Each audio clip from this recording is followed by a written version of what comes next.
21. marec je Svetový deň Downovho syndrómu.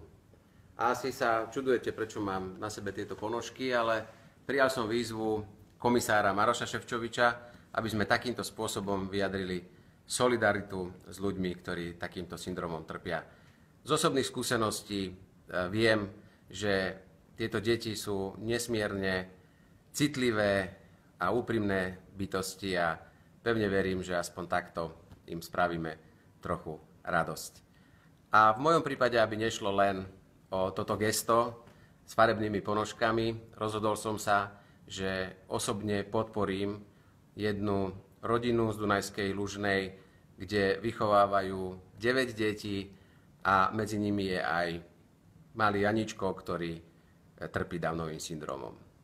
No a pevne verím, že túto stávku príjmu aj ďalší a že sa rozšíri po celom Slovensku a ja budem rád, ak podobnú solidaritu vyjadrí a dá sa na to nahovoriť predseda strany Most Hit Béla Bugár.